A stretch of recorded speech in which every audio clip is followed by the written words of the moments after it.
감량은 처음에 81.8에서 지금 60.1 해서 21.7kg 감량했고, 네. 몸 체지방은 위주로 빠졌고, 네. 근육은 0.6밖에 안 빠졌어요. 되게 네. 잘한 거거든요. 일단 어떻게 했어요? 다이어트 할 때? 저도 일단 아침에는 네. 간단하게 네. 사과나 네. 이렇게 샐러드 이런 위주로 먹고, 이분이 키가 170 정도 되시는데요. 처음에는 둘째 출산하고 나서 81.8kg에서 다이어트를 시작하셨는데 3개월 동안 10kg 정도 감량하셨고요. 그 뒤에도 열심히 하셔가지고 총 21.7kg 감량을 하셨습니다. 오늘 영상 끝까지 보시고요. 제가 말씀드렸던 원칙 딱 한 가지만 염두에 두시고 지키시면 지금 몇 킬로든 간에 몸 상태가 어땠든 간에 그렇게 힘들지 않게 원하시는 몸무게 만드실 수 있을 겁니다. 구체적인 방법까지 말씀드릴 테니까요. 영상 끝까지 보시는 걸 추천드립니다.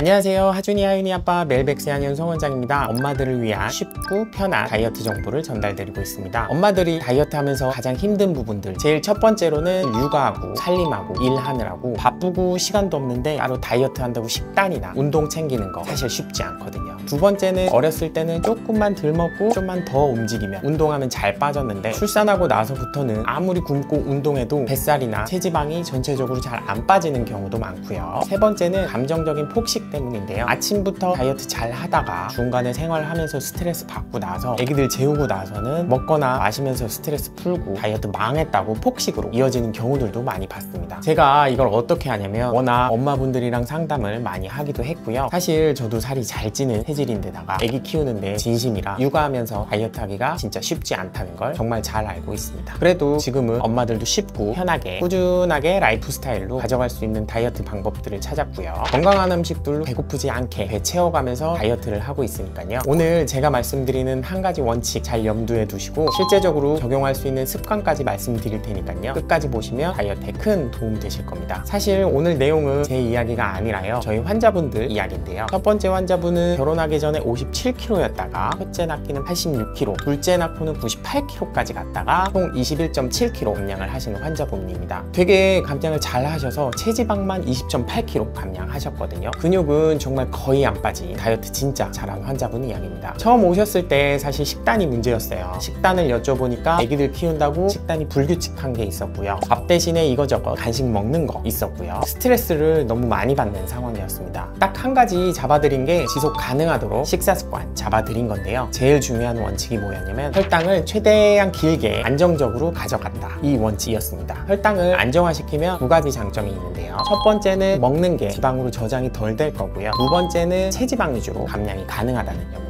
똑같은 칼로리를 먹어도 혈당을 안정시키는 식습관으로 먹으면 실제로 몸에 저장이 덜 될 거고요. 혈당 튀게 하는 탄수화물을 적게 먹고요. 단백질이랑 좋은 지방, 식이섬유 늘려서 같은 칼로리라도 배부르게 먹으면 실제로 체지방 위주로 살이 쭉쭉 빠질 겁니다. 엄마들을 위한 쉽고 편한 다이어트 식단은 제가 고정 댓글에 넣어둘 테니까요. 확인하시면 도움 많이 될 거고요. 실제로 엄마들이 생활하면서 지켜야 되는 거 핵심 내용들을 간단하게 설명드리면 첫 번째로는 밥 대신 간식으로 때우는 거 금지, 두 번째는 간단하게라도 제때제때 먹기, 세 번째는 건강하고 준비하기 쉬운 식단으로 배부르게 먹기, 이렇게 세 가지입니다. 이거 세 가지로 가능하다고 질문이 생길 수도 있는데요. 쉽고 빠르게 구체적인 내용들을 좀 말씀드려 보겠습니다. 살이 찌는 게 칼로리를 너무 많이 먹어서이기도 하지만 인슐린 농도가 계속적으로 높아져 있는 게 더 큰 영향을 끼치는데요. 우리 몸에 탄수화물이 들어오면 인슐린이 탄수화물을 몸에 저장하게 됩니다. 제일 먼저 간하고 근육에 글리코겐 형태로 저장이 되고요. 그래도 남으면 지방으로 넘어가서 저장하게 됩니다. 거기서부터 뱃살이 나오기 시작하고요. 내장 지방도 늘어나기 시작하는데 내장 지방은 늘어나면 늘어날수록 실제로 몸에 염증도 많이 생기고 인슐린 저항성이 생기면서 지방으로 저장되는 속도가 훨씬 더 빨라지게 됩니다. 식사를 제때 안 하고 한 입씩 계속 먹는 식습관은 지속적으로 인슐린 농도를 높게 유지하게 만들고요. 그러면 우리 몸은 계속해서 살찌는 체질이 돼버립니다. 간식으로 조금씩 계속 먹는 걸 중지하시고요. 규칙적인 식사를 하시는 것만으로도 인슐린 농도를 안정적으로 유지할 수 있게 될 거고요. 살찌는 건 일단 막아줄 겁니다. 실제로 제가 실험을 직접 해보면 첫 번째는 밥 먹고 나서 후식으로 과일을 먹는 거랑 두 번째는 밥 다 먹고 나서 2시간 뒤에 후식으로 과일을 먹는 거, 똑같은 과일을 먹어도 2시간 뒤에 간식으로 먹는 게 혈당이 훨씬 더 많이 튀는 걸 볼 수 있습니다.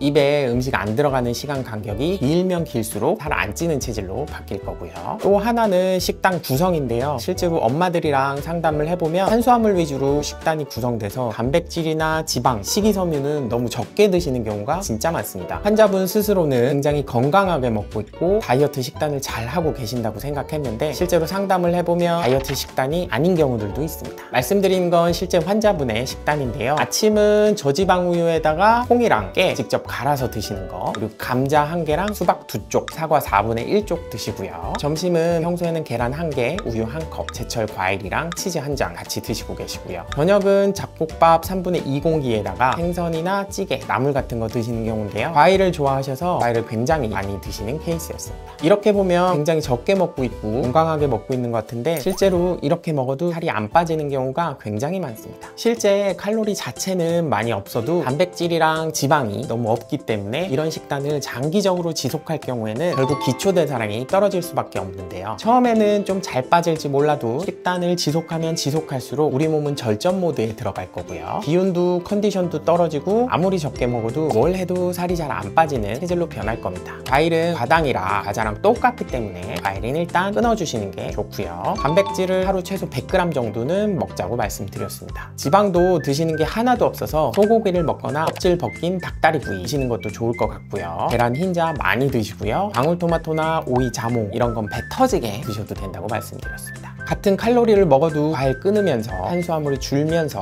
혈당을 덜 자극하게 할 거고요. 단백질이랑 좋은 지방들을 많이 먹으면 먹을수록 포만감이 훨씬 높아져서 배고프지 않게 지속적으로 다이어트도 가능하고요. 기초대사량이 떨어지거나 근육이 손실되는 것도 훨씬 적어질 겁니다. 정리하면 혈당을 꾸준하게 안정적으로 낮추는 시간을 최대한 늘리자. 그래서 중간중간 간식 먹지 말고 제때 식사하되 단백질이랑 좋은 지방 먹는 걸 늘리자. 이렇게 정리해 드릴 수 있습니다. 사실 앞에서 운동 관련해서는 전혀 말씀드리지 않았는데요. 다이어트에서 운동은 그렇게 중요하지 않습니다.